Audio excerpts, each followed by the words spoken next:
everybody, what's going on and welcome back to another video. Jumping right into this, it's been quite a while since I've done an EDC update, so today I'll be sharing what I'm carrying this summer. And along those same lines, I'll also be showing the full extent of my EDC collection. I'm going to break this down into specific pieces of gear, so if there's something you want to see in particular, feel free to skip ahead to the timestamps above. I'll be giving my brief thoughts and my feedback upon each piece of gear as well. Okay, so first up, and what's probably the crux of my collection, are my flashlights.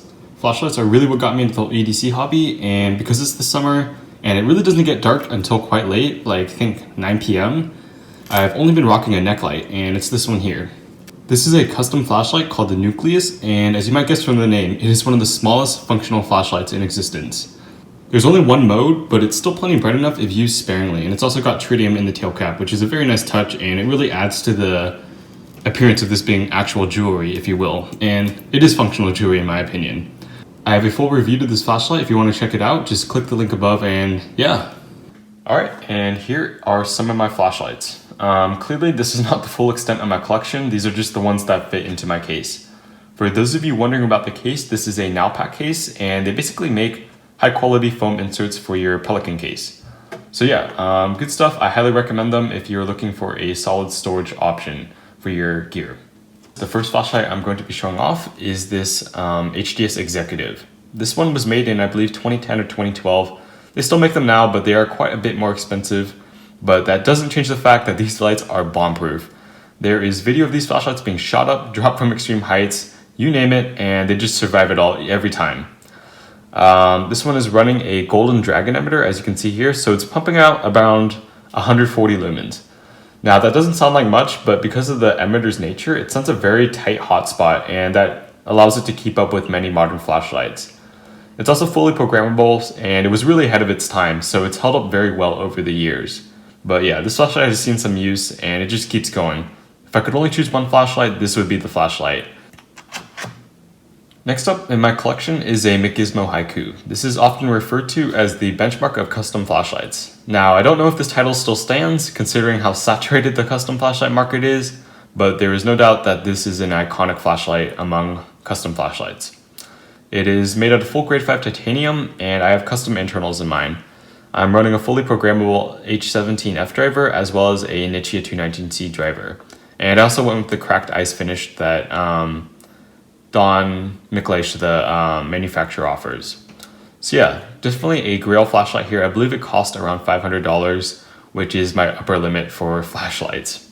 Now, if we're talking $500 plus, this here is a CWF ARCADIAN. This is one of the newer flashlights being made in the custom flashlight world, and it's running the Dragon driver. This is actually not my flashlight, and it was sent in by a very generous viewer of the channel, so big thanks for that and for the generosity. It really helps the channel grow, and if you guys ever want to send in something cool like this, I really appreciate it. I'm just trying to be careful with it right now, but you guys should see a review of this flashlight in a couple weeks when I've put it through its paces. After that, it's going straight back to its owner. Next up, here is an Okluma DC-1. It is based off of the original flashlight that started the whole triple emitter craze. That was called the MAX-TRI EDC. Overall, this is a workhorse of a flashlight. I believe I have custom internals in this one as well. These are Cree XPL2 emitters, so it's going to give you a very concentrated hotspot, even for the floody triple emitter setup it uses. I'd probably carry it more if the clip was a little better in my opinion. Next up is my favorite flashlight, and that is the OVEREADY Boss 35. It's running the Lux RC driver, so it also has the secondary emitter, and yeah, it's probably one of the most advanced drivers in existence. As you can see here, it has an optical sensor, so you can tell when you're putting out too much light or something is up close. It's probably not the most efficient, but on a practical basis, it really beats out anything else that I've used. And ergonomically, this flashlight is just so sound. It feels so great in the hand, and nothing else really comes close because of the divots and the lines that accentuate the overall body of the flashlight. So yeah, just a great flashlight, definitely my favorite, even 2 years later. You can see this one has quite a lot of use to it. It's been banged around quite a bit too. Okay, and moving on to the second layer of my case, what I've got here is an FW3A. Honestly, I don't really like this flashlight. It's kind of a piece of shit, if you ask me. As you can see here, the emitters are totally dead. I'm still waiting like 2 months later for a replacement head, and that's basically kind of why I don't like ordering from China and this Chinese made stuff. But you know what? Functionally, it is a very advanced flashlight at its price point, and I think it's a great buy. They just need to iron out a lot of kinks that the flashlight has. It's still in my collection because I can't sell it with the broken emitters. Obviously, I wouldn't have the temerity to sell it like that, but I don't have a very high opinion of it. I know some people do, but that's just my take. Now, this here is another HDS. It's actually the brother to this flashlight, the HDS Executive. This is the HDS Rotary. And it uses a really cool rotary mechanism, probably the best user interface on any flashlight out there in existence. Except for this cool false spy, but that's totally another story because of how expensive it is. This one's running a Nichia 219C. It was in one of the group buy runs, I think. One of the last group buy runs that I was able to acquire this flashlight. So yeah, very cool flashlight. I really can't fault it for anything. It's honestly the perfect EDC flashlight, except for the lack of a clip, which is going to be a pitfall for a lot of people. Next up is this bargain beast here. This is the MECHFORCE MECHTORCH, I believe it's called. And this is great. This is full titanium, and it has a lot of the internals that you would expect to find on many higher end flashlights. And it comes in at $200, which is pretty ridiculous considering the full titanium construction. It is actually made in China, I believe, but I mean, the quality is on par with a lot of the custom flashlights I've seen. The design is a little busy, of course, but if you can get over that, this is a steal of a deal for a flashlight. And if you're looking for a entry-level custom flashlight, but you don't want to go fully blown out on that, this is the one to buy, I think. Next up is this SUREFIRE Titan Plus. Now, SUREFIRE gets a bad rap in the flashlight world, but I do think they make very nice functional flashlights. They just don't really cater to the people who like toys, which is like this flashlight here. I would really consider this a toy because of the nature of the driver in here, Anduril, and it's just got a bunch of blinkies and stuff that nobody's going to use in real life, realistically speaking. But yeah, this one goes low, medium, high, and it has a top output of 300 lumens, which is pretty ridiculous for a AAA battery. Obviously, it doesn't hold that for very long, but it's still, nonetheless, I think it's still one of the brightest AAA flashlights in the market, and it's been out for several years now, which is pretty impressive. It's a great slim option, and I like carrying it when I am going out somewhere, and I want to be more discreet with my flashlight. Here is a Mini Mark II from 47s. I bought a bunch of these when they were closing out. I believe I paid like 18 bucks a pop, which is just a phenomenal price, honestly. And these have held up really well, actually. I've gifted them to a few of my family members and they love them. You can check out the new ones from Dark Sucks, but they are quite a bit more expensive, and I don't know if I would purchase them at that price. Next up, here are some of the ones that didn't fit inside the Nalpac case. This one here is a FRELUX Synergy 1, and it uses the side-by-side AAA configuration. It's a very nice light made out of aluminum, and I really think it's a great deal at the price it goes for. I think it goes for around $125, something like that. Either way, great price, great design. It's really original, honestly, the design. You don't see a lot of flashlights like this, and there's a lot of room for customization with these flashlights. I highly recommend those. I can't really think of anything bad to say about this flashlight, honestly, except for the clip here. This clip is not the best, and I've had it fall off my pants when I'm jumping around sometimes. And it is titanium, but yeah, not the best clip, like I said. And that's just inherent in the design of how the clip integrates with the nut here. Next up is a George KEMENES OMICRON, and this one was on my keychain and my neck for a while, but I've kind of replaced it over that time. It's still in my collection though. It's not ever going to be sold, I don't think, and it's one of the only programmable 10180 flashlights out there, I believe. Full titanium, it's got tritium in the tail, which is very cool, and yeah, it's probably one of my favorite flashlights if I had to choose one. Next up in my EDC is my knife. I'm currently rocking the BENCHMADE bug out with custom carbon fiber scales from Rogue Blade Works. The bug out packs a lot of blade for very little weight, and that's sort of my rationale behind it being my go-to gym shorts knife. I've found that other knives like my SEBENZA and SURU just pull down too much on my gym shorts.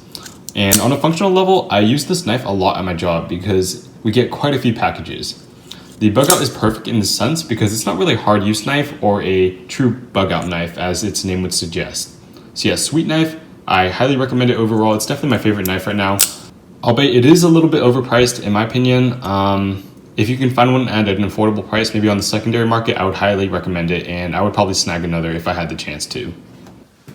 Okay, and moving on to the other knives in my collection. I'm not much of a knife guy, but I do have a few knives and I do appreciate a good knife.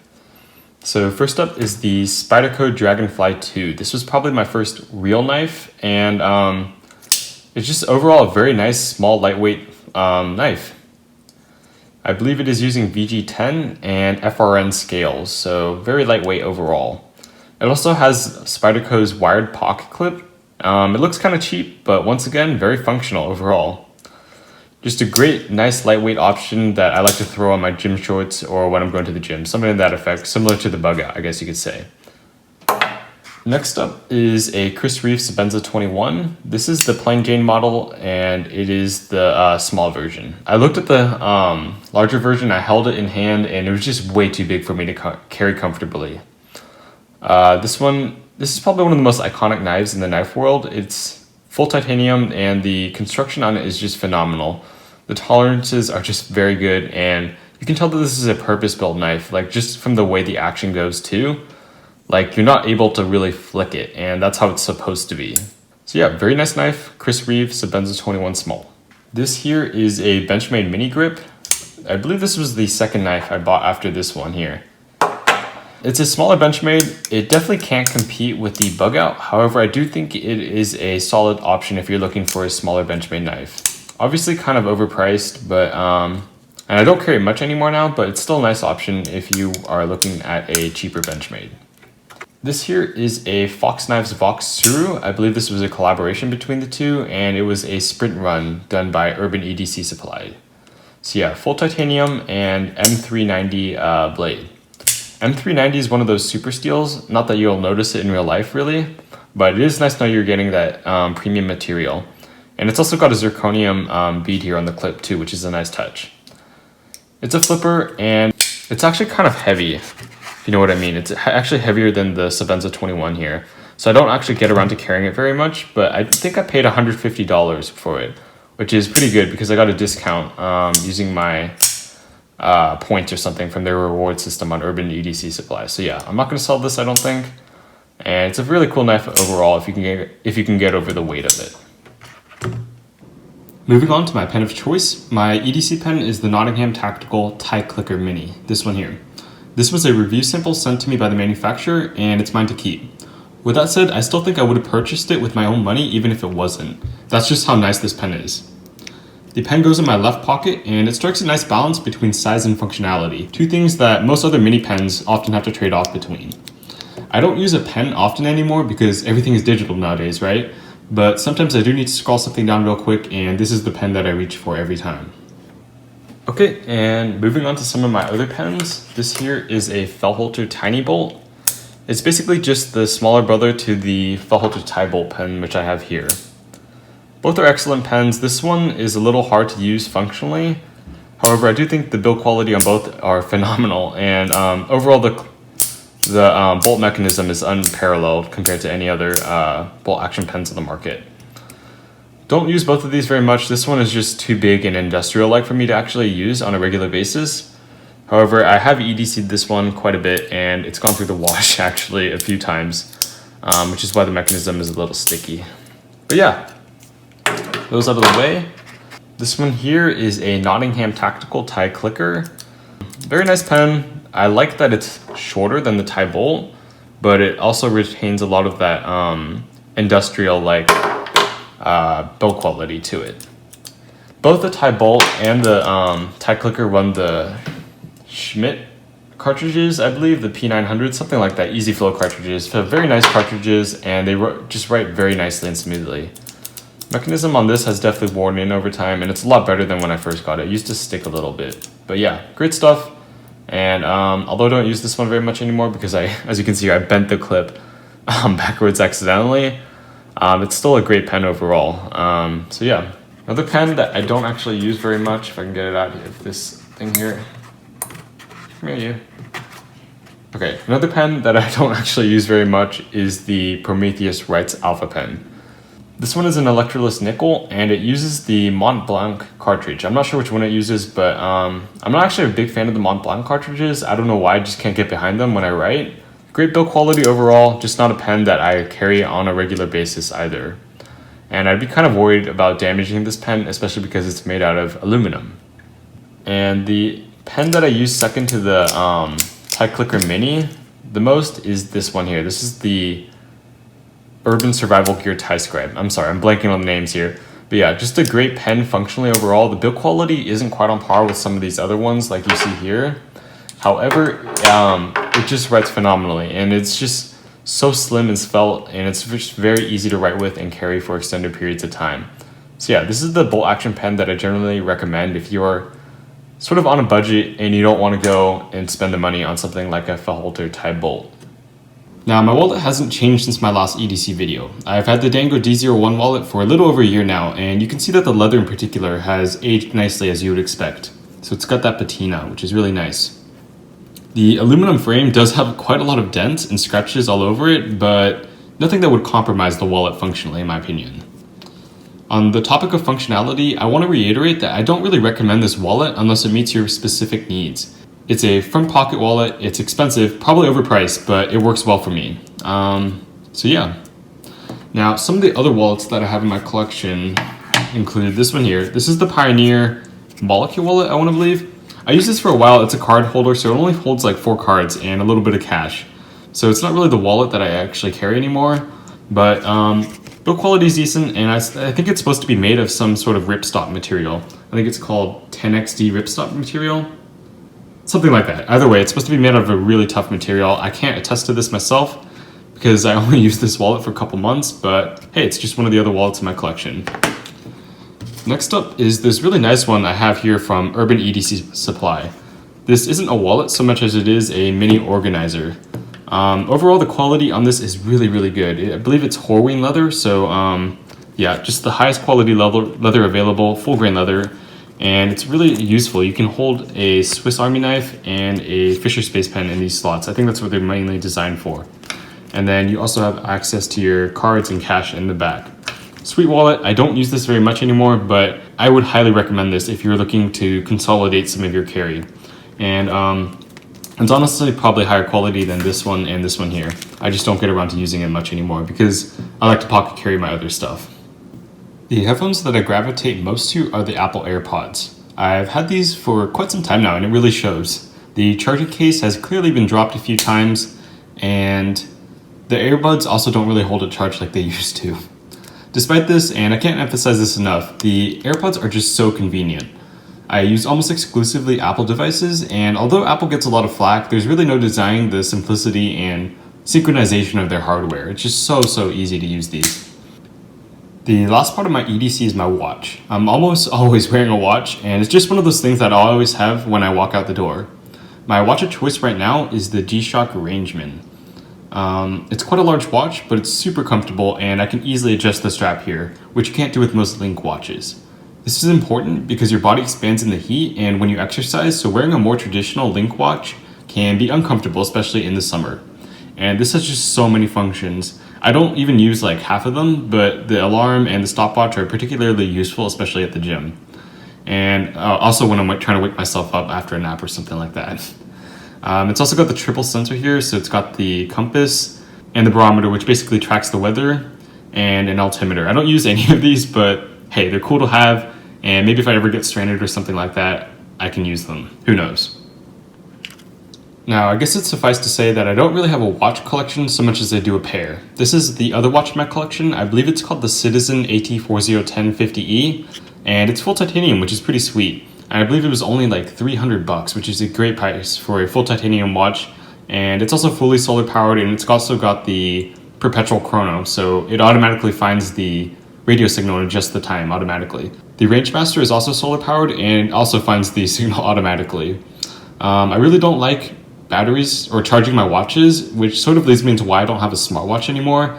I actually had an Apple Watch Series 3 Cellular and a Fitbit, but I sold both of them off. I guess they just weren't for me because I was constantly forgetting to recharge them, and I was always also really nervous that I'd smack them against something and they'd break. That's not the case with these watches here, which are pretty robust, the G-Shock especially. Ask anybody and they will tell you that G-Shock makes some very tough watches. This one here is also pretty tough in its own right. It's got full titanium construction, like I said, and I've really never had an issue or worry with these two watches. I am considering purchasing maybe like a higher end watch when I graduate college, but for now these are more than sufficient for me and they cover most of my bases.